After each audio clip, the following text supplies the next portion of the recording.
유다서 말씀 우리가 지난 시간 앞에 부분을 봤고 오늘 좀 뒷부분 같이 볼 건데, 유다서 말씀은 지난주에도 말씀을 드렸지만 아주 짧은 성경입니다. 한 장밖에 안 되고 이 한 장도 25절밖에 없습니다.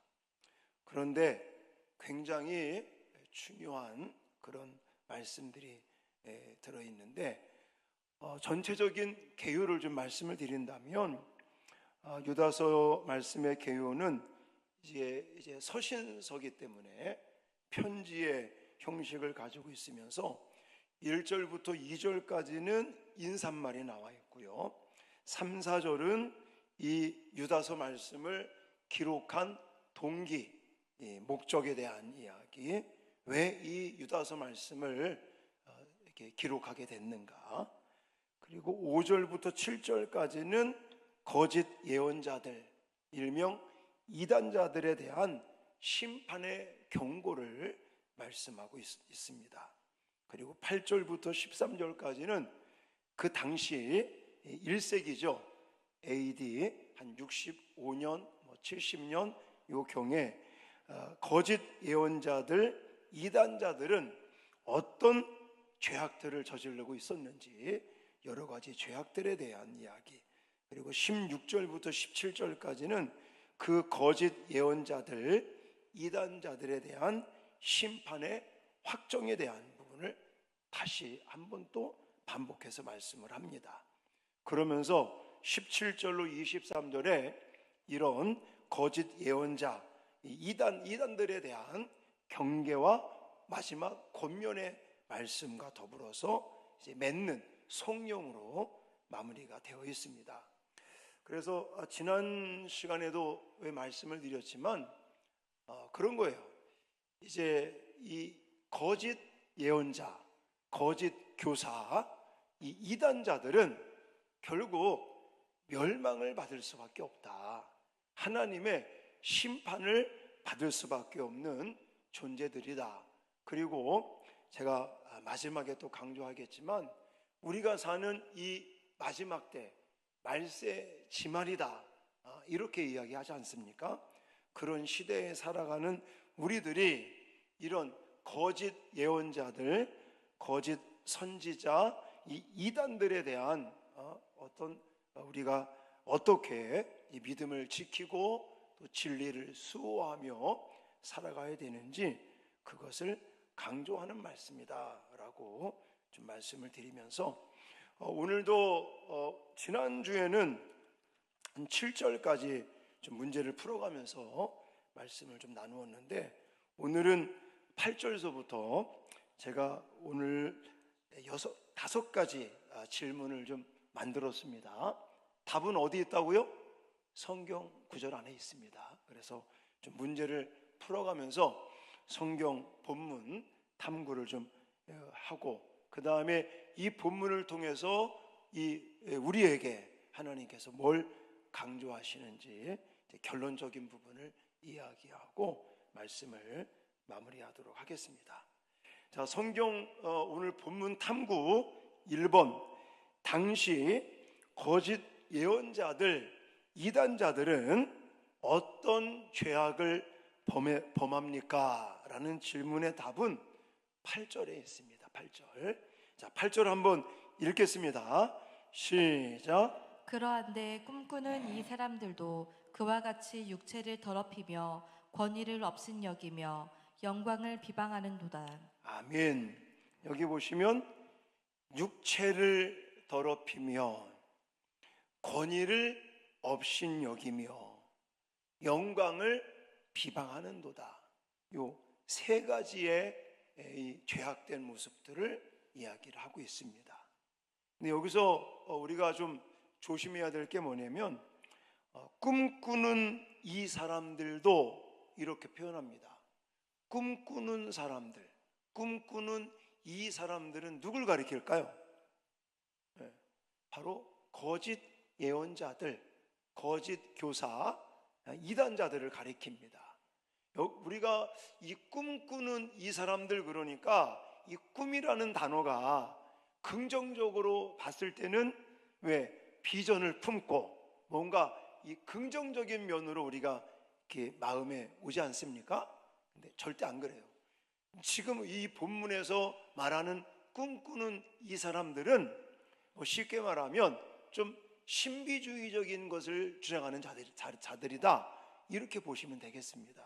그래서 꿈꾸는 이 사람들은 이라는 이 문구를 제가 원어 성경 원어 사전 쪽으로 보니까 무화경의 환상을 말하는 자들, 그리고 그것을 경험했다고 자꾸 말하는 자들, 이렇게 해석을 하고 있습니다. 그래서 꼭 꿈꾸는 사람들처럼 뭔가 하나님에게 계시를 받았다, 봤다, 들었다, 이런 거에 대해서 좀 강조하는 자들, 그게 나쁜 것만은 아닙니다. 우리가 신앙생활 하면서 예를 들어 하나님께로부터 뭔가 내가 환상을 볼 수도 있고, 아니면 꿈을 통해서 하나님의 뭔가를 우리가 볼 수도 있어요. 그걸 제가 나쁘다고 지금 말씀드리는 거 아닙니다. 저도 옛날 학창 시절 때 이렇게 신앙생활하고 할 때 꿈을 꾼 적이 있는데, 꿈속에서는 사실 누군지를 몰랐어요. 근데 나중에 꿈을 깨고 나서 가만히 생각해 보니까 그 꿈에 나타나셨던 분이 예수님이셨구나. 그래서 제가 그 꿈을 통해서 하나님의 모습을 그냥 희미한 모습이지만 그런 모습을 보고 제가 어떤 구원의 확신, 믿음의 확신을 가진 적도 있었습니다. 그게 뭘 봤다, 들었다, 이게 나쁜 것만은 아닙니다. 근데 여기 유다서에서 말씀하는 꿈꾸는 이 사람들은요, 그것만을 강조하는 거예요. 자기네들의 어떤 무화경의 환상을 자꾸 강조하고, 그리고 뭔가 정말 꿈꾸는 것 같은 그런 허망한 계시, 특별 계시를 자기네들만 받은 것처럼 자꾸만 그것을 선전하는 자들. 그래서 이런 자들이 결국은 어떤 죄를 범하느냐? 3가지라고 그랬죠? 육체를 더럽히고, 권위를 업신여기고, 영광을 비방하는 죄를 짓고 있다라고 성경은 말씀하고 있습니다. 근데 이 말씀이요, 제가 지난 시간에 말씀드렸던 가만히 들어온 사람들, 그 사람들하고 똑같은 사람들인 거예요. 자, 제가 지난 시간에 강조했던 게 뭡니까? 구약에 나타났던 신뢰들, 3가지 신뢰를 말씀하시면서 결국 거짓 이 선생, 거짓 예언자들, 이단자들은 반드시 하나님의 심판을 받을 수밖에 없다는 심판의 필연성에 대해서 제가 얘기를 했거든요. 기억나십니까? 그때 3가지 신뢰, 구약시대 때 있었던 3가지의 신뢰를 말씀하시면서 하나님의 심판은 필연적이다, 이걸 이야기했다고 그랬는데, 그때 앞에서 얘기했던 것들이 무엇이었습니까? 바로 모세 시대 때 이스라엘 백성들이 광야 생활을 하고 그럴 때에 결국은 하나님 앞에 불신앙으로 그렇게 반응하다가 멸망을 받은, 하나님의 심판을 받은 사람들이 있다고 그랬죠. 그런 사람들과 같이 거짓 예언자들, 이 이단자들도 하나님의 심판을 받을 것이다 라고 말씀을 드렸어요. 또 2번째 사람은 누구라고 그랬어요? 2번째, 천사들. 자기네들의 지위를 이제는 상실하고 하나님에게 도전했던 그 천사들도 하나님의 심판을 받았다. 그런 거와 같이 이단자들, 거짓 예언자들도 하나님의 심판을 받을 수밖에 없는 거다. 또 마지막 3번째 사람은 소돔과 고모라 성이 하나님의 심판을 받은 것처럼 이단자들, 거짓 예언자들도 하나님의 심판을 받을 수밖에 없다는 것을 지난주에 말씀을 드렸는데, 그거와 오늘 그들이 어떤 죄악을 범합니까? 라는 이 답하고 연결이 된다는 사실을 기억하셔야 해요. 자, 세 가지가 뭐라고 그랬어요? 육체를 더럽힌다고 그랬죠? 그럼 육체를 더럽히는 사람들은 어느 신뢰하고 연결이 되냐면 소돔과 고모라 성의 사람들.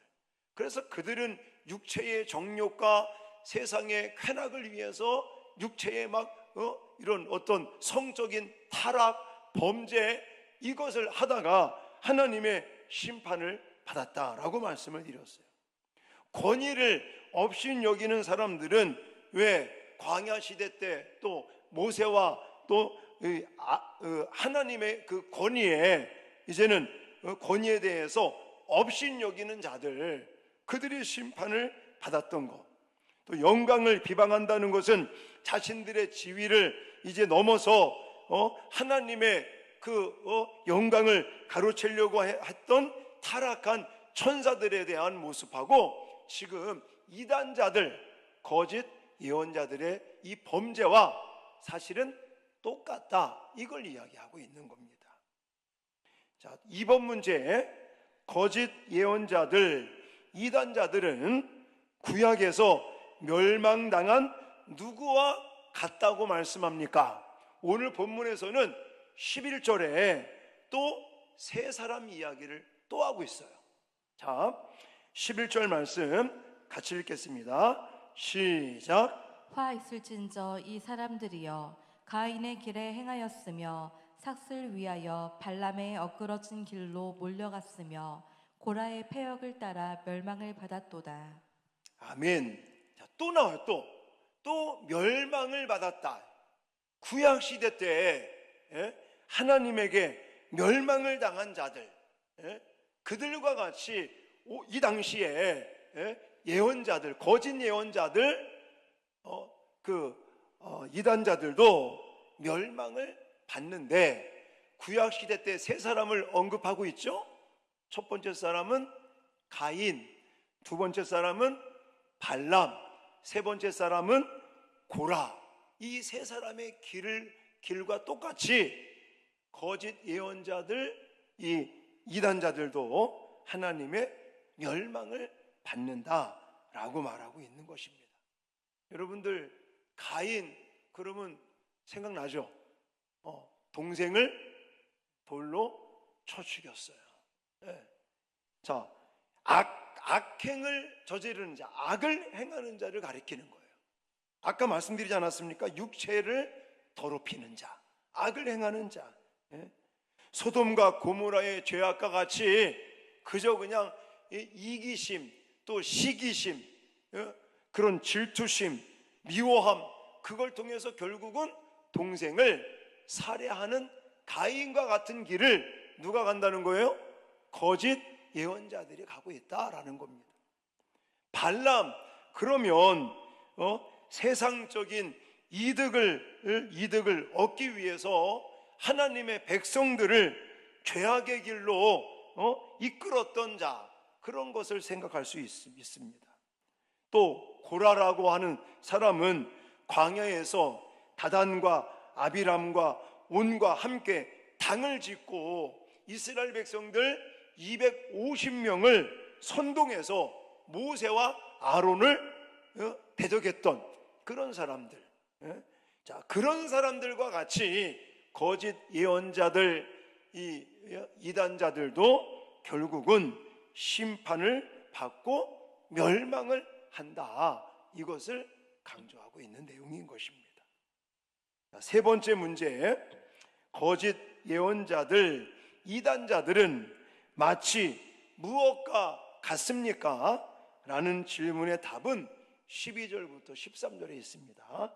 자, 12절 13절 읽겠습니다. 시작. 그들은 기탄 없이 너희와 함께 먹으니 너희의 애찬의 암초요 자기 몸만 기르는 목자요 바람에 불려가는 물 없는 구름이요 죽고 또 죽어 뿌리까지 뽑힌 열매 없는 가을나무요 자기 수치의 거품을 뿜는 바다의 거친 물결이요 영원히 예비된 캄캄한 흑암으로 돌아갈 유리하는 별들이라. 아멘.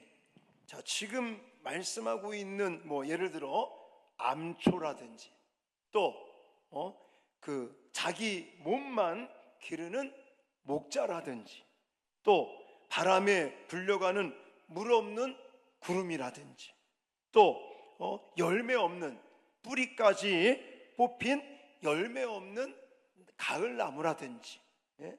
또 자기 수치의 거품을 뿜는 바다의 거친 물결과 같은 그리고 유리하는 별과 같은 이런 존재가 누구라는 거예요? 거짓 예언자들, 이단자들이 이거와 같다는 거예요. 그래서 그러면 뭐 다 이걸 언급할 수는 없겠지만, 자, 암초가 뭐죠? 암초는요 바다에서 배들이 암초에 걸리면 파손이 됩니다. 그러니까 그런 거예요. 교회 안에 가만히 들어와서 암초같이 교회를 이렇게 파괴하는 성도들을 혼란에 빠뜨리는 이런 자들을 가리키는 겁니다. 그리고 겉으로는 예를 들어 구름을 한번 보십시오. 그러면 구름이 겉으로 굉장히 이렇게 멋있어 보이잖아요. 근데 바람에 떠돌아다니는 구름이 예를 들어 비라도 좀 내리고 이러면 좋은데 비 하나 내리지 않는 그런 구름과 같은 그런 존재. 그리고 여러분 나무에는요 열매가 맺어야 되지 않겠습니까? 근데 뿌리도 이제는 뽑히면서 결국은 아무런 열매가 없는 가을 나무와 같은 그런 존재가 뭐라는 거예요? 거짓 예언자들, 바로 이단자들이 그렇다라고 설명을 하고 있는 것입니다. 자, 그 다음에 4번 문제. 자, 오늘 유다는요 에녹이라는 사람을 이제 이렇게 언급을 합니다. 그러면서 에녹을 통해서 에녹이 이들에 대해서는 과연 무엇이라고 예언했습니까? 14절부터 16절 말씀을 읽어보시면 답이 나와요. 같이 읽겠습니다. 시작. 아담의 7대 손 에녹이 이 사람에 대하여도 예언하여 이르되 보라 주께서 그 수만의 거룩한 자와 함께 임하셨나니 이는 뭇사람을 심판하사 모든 경건하지 않은 자가 경건하지 않게 행한 모든 경건하지 않은 일과 또 경건하지 않은 죄인들이 주를 거슬러 한 모든 악한 말로 말미암아 그들을 정죄하려 하심이라 하였느니라. 이 사람들은 원망하는 자며 불만을 토하는 자며 그 정욕대로 행하는 자라. 그 입으로 자랑하는 말을 하며 위익을 위하여 아첨하느니라. 아멘.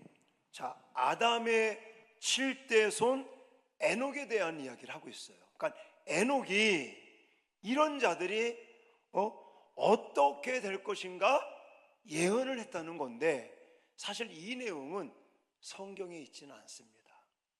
우리 에녹 그러면은 창세기 생각이 나죠. 여기도 얘기했지만 14절에 아담의 7대 손, 그래서 창세기 5장 이런 데 가보면 족보가 나오잖아요. 거기에 에녹에 대해서 성경은 뭐라고 기록하고 있죠? 살다가 하나님께 들림받은, 죽지 아니하고 하늘로 승천한 사람, 기억나시죠?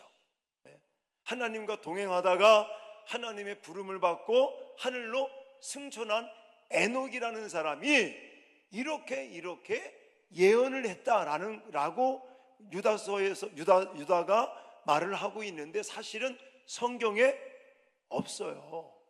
그래서 이제 신학을 공부하면 여기서 말하는 게 뭐냐면 외경, 위경 이런 거 들어보셨나요?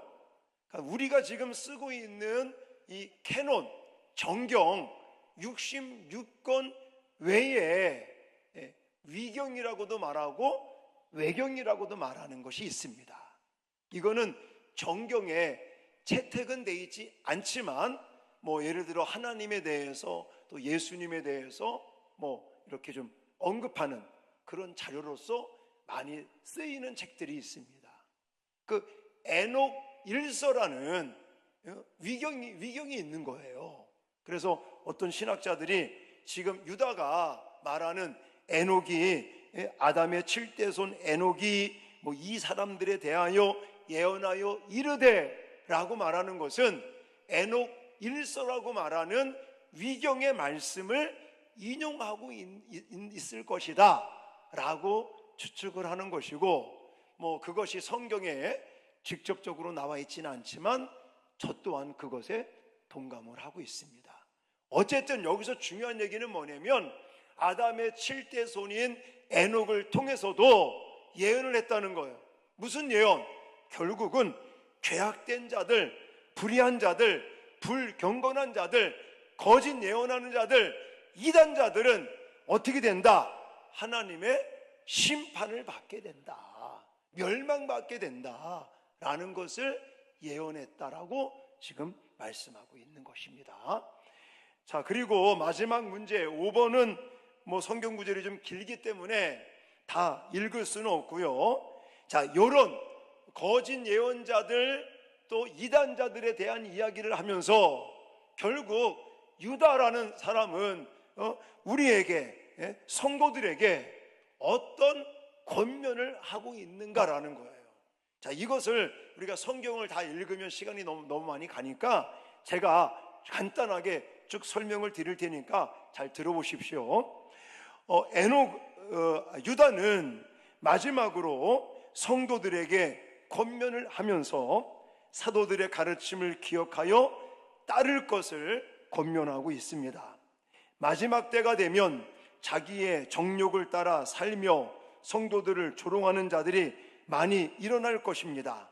하지만 육체에 속한 일 등을 하며 성령을 거부하는 자들, 당 짓는 자들을 따라서는 안 되며 그들의 미혹에 넘어가서도 안 됩니다.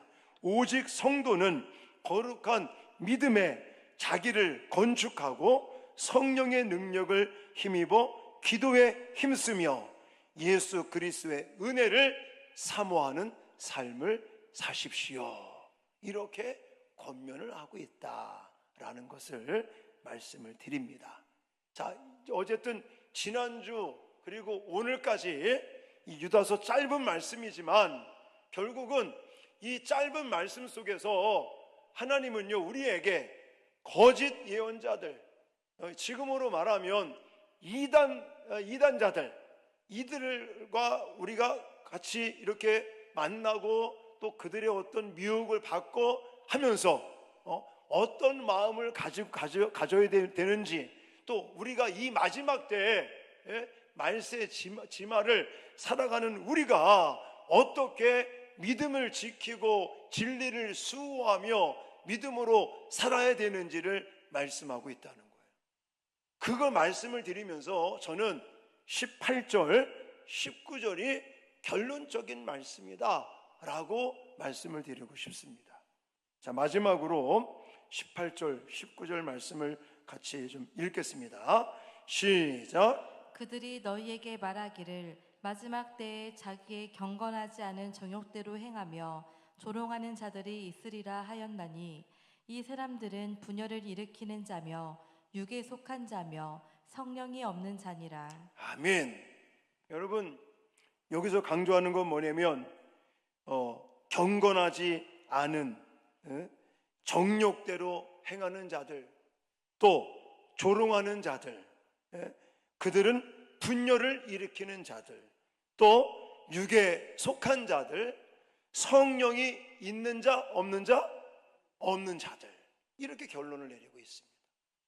여러분, 옆에 아주 예쁜 꽃꽂이가 돼 있습니다. 우리 권사님, 집사님이 매주마다 이렇게 예쁘게 꽃꽂이를 하는데, 사실 이 꽃은 지금은 날씨가 조금 이제 풀렸기 때문에 그래도 한 일주일 정도 가지만 이 꽃은 오래 가지 못합니다. 한여름에는요 한 2, 3일만 지나도 벌써 여기 꽃이 시들고 마르고 떨어집니다. 이유가 뭔지 아십니까? 뿌리가 없어요. 흙에 뿌리가 있고 흙에 심겨진 이 꽃이라면 뭐 오래 가겠죠. 근데 이런 화분은 우리가 처음에 딱 봤을 때는 너무너무 아름답지 않습니까? 너무너무 예뻐요. 그래서 또 강단에 올라오면요, 이 꽃향기가 얼마나 향긋하게 나오고, 하지만 이건 잠시뿐. 이 화려하고 예쁘고 이 멋진 이 꽃들은요, 며칠 안 가면 시들어버리고 말라버리고 버려지게 될 것입니다. 바로 유다서의 말씀을 통해서 이단자들, 거짓 예언자들, 거짓 선생들이 그렇게 될 것을 말씀하고 계십니다. 어떤 사람은 그러더라고요. 목사님, 제가요 지나가다 보니까 이단들, 뭐 예를 들어 신천지, 뭐 하나님의 교회, 와, 사람들이 엄청 많대요. 막 이런. 여러분, 그런 것 때문에 우리가 뭐 마음이 흔들린다든지 뭐 그거에 대해서 우리가 뭐 할 이유가 없어요. 왜냐? 그들은 이렇게 예쁘게 폈다가 뿌리가 없어서 이제 말라버리고 시들어버리고 버려질 거와 똑같다고 저는 생각을 합니다. 제가 지난주도 말씀드렸죠.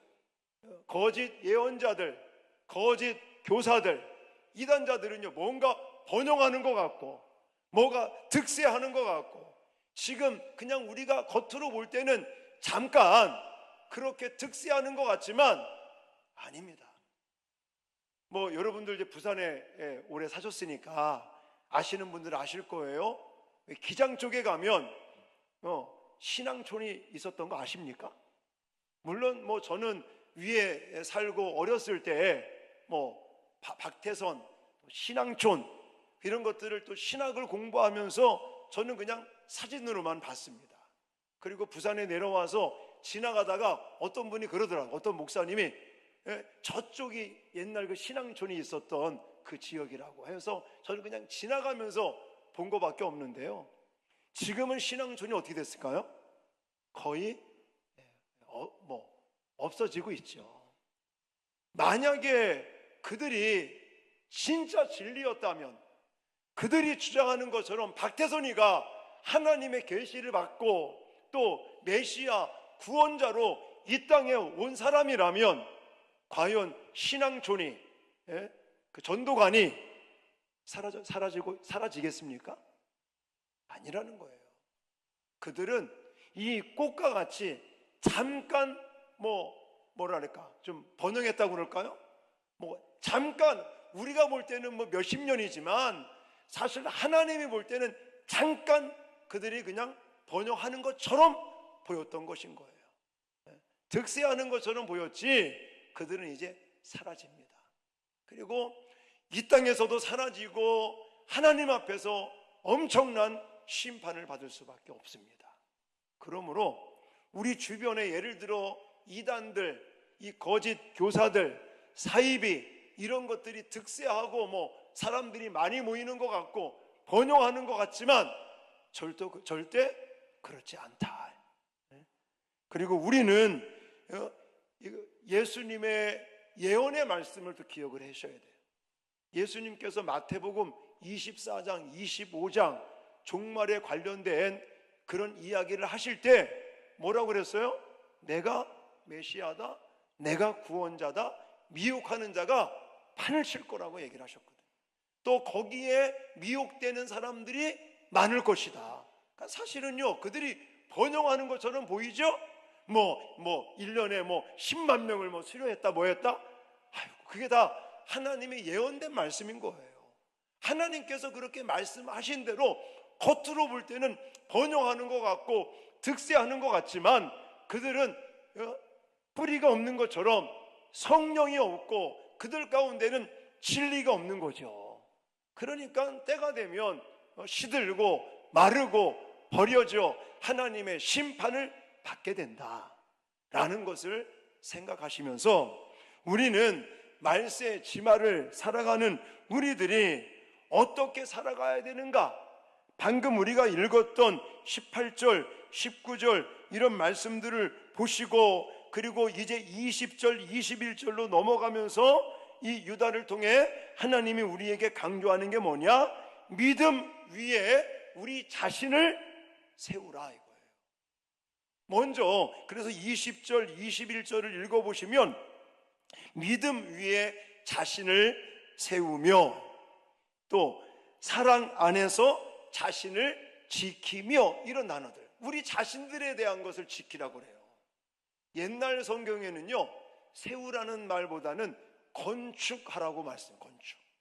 여러분, 건축한다는 게 뭡니까? 집을 짓는 거잖아요. 네. 저는 이 말씀이 팍 마음에 오더라고요. 그래도 참 하나님이 은혜를 주셔서 부산에 내려와서 지금 4번째 건축을 하고 있잖아요. 이 건물을 지을 때도 제가 뭐 하여튼 새벽 예배만 끝나면 작업복 갈아입고 여기로 출근했으니까, 그래서 뭐 감독 겸 뭐 소장 겸 뭐 해가지고 맨날 아저씨들하고 싸우는데요, 지금도 기억이 생생한 게 여기 그냥 호화벌판이었고 대방 2차 아파트 그때 막 건축 막 할 때 우리가 건축을 했거든요. 그래서 이 터전에 530평 터전에 바닥 평수 250평을 지금 우리가 지은 건데 지금도 기억이 생생해요. 기초 공사하는 날, 기초 콘크리트 타설하는 날요, 제가 아침에 새벽 예배 끝나고 이제는 여기 와 보니까 하여튼 6시인가 그때서부터 밤 10시까지 콘크리트 레미콘을 쏟아 부었어요. 250평을 1m 높이로 철근 13mm 철근을 위로 아래로 이중으로 엮고, 철근을 매는 분이 저랑 좀 친한 분이었거든요. 우리 하단동 지을 때도 그분이 철근을 매줬고, 이거 지을 때도 기초공사할 때 철근을 매러 그 사장님이 오셔가지고 저한테 하는 얘기가, 목사님, 자기가 30년 동안 철근을 매어왔는데 이렇게 철근이 많이 들어가는 거 처음 봅니다. 그러면서 지금 10mm 간격을 뒀는데 목사님 15mm 둬도 괜찮습니다. 그래서 제가 뭐라고 그랬겠어요? 그러면 철근 값도 아끼고 건축비도 적게 들어가고 막 얘기를 하시더라고요. 그래서 사장님, 우리 교회 짓는 건데 철근 빼먹으면 안 된다는 말이겠죠. 그러면서 하여튼 철근을 그렇게 메고 밤 10시까지 항도 레미콘, 그냥 이 다리 건너서 줄줄이 와가지고요 밤 10시까지 펌프가루 계속 붓는 거예요. 그렇게 해서 이 건물 기초를 쌌어요. 그렇게 튼튼하게 했단 말입니다. 끄떡없잖아요. 지난번에 포항 왜 지진 왔을 때도 제가 3층에 있었는데요, 얼마나 이 건물이 흔들렸는지, 와, 이거 뭐 건물 어디 문제 생기는 거 아닐까? 근데 제가 한 바퀴를 둘러보니까 아무런 까딱도 없더라고. 건물은 잘 져놓은 것 같아. 자, 어쨌든 건물을 지을 때도 기초공사가 중요합니다. 우리의 믿음 생활도 마찬가지인 거예요. 믿음 위에 우리의 신앙의 기초, 이것을 잘 건축하고 세우는 저와 여러분들이 돼야 될 줄 믿습니다. 신앙의 기초가 뭐예요? 바로 말씀이죠. 말씀, 성경, 66권 캐논 정경으로, 하나님의 말씀으로, 성령의 감동으로 주신 하나님의 말씀을 우리 신앙의 기초로 삼고 날마다 말씀을 붙들고 씨름하면서 읽고 듣고 암송하고 필사하고 또 큐티 묵상하고 또 공부하고, 할렐루야. 그러면서 우리의 신앙의 기초를 세워가는 거예요. 그리고 두 번째는 뭐 하라고 그러냐면 성령으로 기도하라. 성령 안에서 기도하라 라고 20절에 나와 있어요.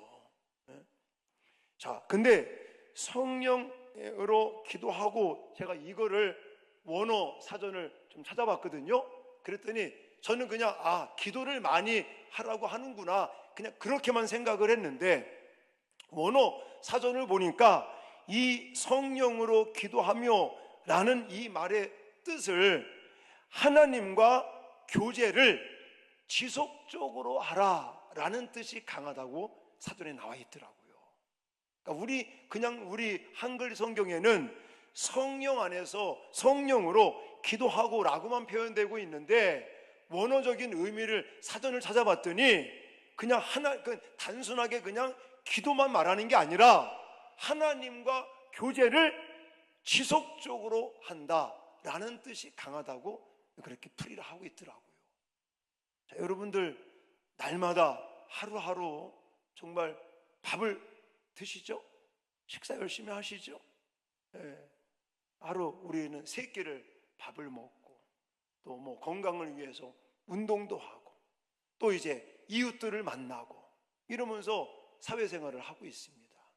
자, 그렇게 지내면서 자, 또 이제 자주 만나는 사람, 자주 이야기하는 사람하고 친해지겠죠.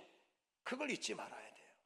우리가 하나님과 친해질 수 있는 것은 날마다 하나님과 소통하는 거예요. 교제하는 겁니다. 근데 그것을 그냥 한 번 하다가 그만두는 게 아니라 방금 설명드렸듯이 하나님과의 교제를 어떻게 하라고요? 지속적으로 꾸준하게, 이것을 강조하고 있습니다. 그리고 뒤에 21절, 22절, 23절까지 이어지는 말씀을 보면 제가 늘 강조하죠. 반복되는 단어, 뭐가 반복됩니까? 긍휼이라는 단어가 강조가 되고 세 번이나 온 겁니다. 긍휼을 기다리라. 21절에 예수 그리스도의 긍휼을 기다리라. 우리 각자가 하나님께로부터 주시는 긍휼, 그것을 내 자신이 기다리고 그것을 갈망하고, 그래서 우리가 날마다 하나님의 긍휼하심을 받을 수 있도록 그렇게 하라는 거죠. 근데 내 자신만 그것을, 내 자신에게만 이것을 하라고 말씀하고 있지 않고 22절에 가보면 의심하는 자들을 긍휼히 어떻게 하라고요? 여기라 라고도 말하고 있어요. 23절에도 보면 긍휼히 여기라. 그러니까 21절에는 내 자신에 대해서 하나님의 긍휼을 갈망하는 거라면 22절, 23절은 다른 사람에 대해서 긍휼을 베풀어라, 이걸 이야기하고 있는 거예요. 어떤 사람들은요, 내가 하나님의 은혜를 갈망하면서 하나님의 긍휼하심을 받는 것은 너무너무 좋아하는데, 예를 들어 내가 뭔가 죄를 짓고 내가 예를 들어 뭔가 잘못을 해서 하나님에게 용서를 받고 하나님의 긍휼하심을 받는 것은 너무너무 기뻐해요. 그걸 당연하게 생각을 해. 근데 다른 사람이 문제가 생겨요. 다른 사람이 죄를 짓고 다른 사람이 의심하고 믿지 못하고 믿음의 연약함 속에 있고 뭔가 죄를 짓고, 그러면 우리는 다른 사람을 향해서 품어주려고 하는 마음보다는 정죄하려는 마음, 비판하려고 하는 모습, 이것들이 자꾸 나온단 말이죠.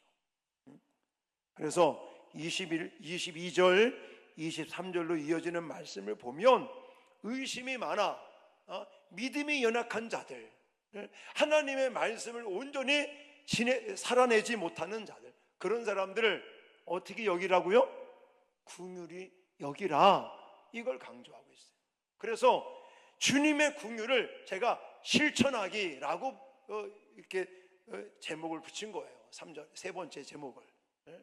내 자신뿐만이 아니라 내 주변에 믿음이 연약한다든지 아니면 또 죄를 짓는다든지 그런 사람들을 우리가 비판하고 정죄하려고 하지 말고, 내가 십자가의 사랑으로 긍휼하심을 입은 것처럼, 받은 것처럼 우리도 예수님의 십자가의 사랑을 받았고 그것을 가슴에 품고 긍휼을, 다른 사람을 긍휼히 여기는 그런 삶을 사시는 저와 여러분들이 되어지시기를 주님의 이름으로 축원합니다. 여러분, 오늘 지난주서부터 오늘까지 좀 유다서 말씀을 제 나름대로는 정말 좀 자세하게 또 중요한 거 이제 빼놓지 않고 말씀을 드린다고 준비해서 나누었는데, 자, 잊지 마십시오. 이 마지막 때가 될수록 번영하는 것 같고 득세하는 것 같아요. 누가? 거짓 예언자들, 이단자들이 갈수록 그렇게 보일 겁니다. 하지만 그들의 결론은 뭐라고요? 하나님의 심판, 멸망을 받을 수밖에 없는 존재들이라는 것. 이것을 우리가 기억하면서 정말 그들의 미혹을 우리는 계속 받고 있고 앞으로 더 심하게 받게 될 것입니다. 이런 마지막 때를 살아가는 우리들이 정신을 바짝 차리고 세 가지 어떻게 하라고요? 믿음 위에 자신을 우리가 세워가는, 건축하는 이런 일을 꾸준하게 해야 되고, 두 번째는 성령 안에서 기도한다는 말씀인데 단순하게 기도만 강조하는 게 아니라 하나님과 교제하는 것을 지속적으로 하는 것을 의미하더라. 그리고 마지막 세 번째는 주님의 긍휼을 실천하는 것. 내 자신뿐만이 아니라 내 주변에 연약한 사람들, 어쩌면 이단에 빠진 사람들 우리가 불쌍히 여기고 긍휼하심을 가지고 또 그들을 거기서 구해내는데도 기도하며 힘쓰는 저와 여러분들이 될 수 있기를 주님의 이름으로 축원합니다.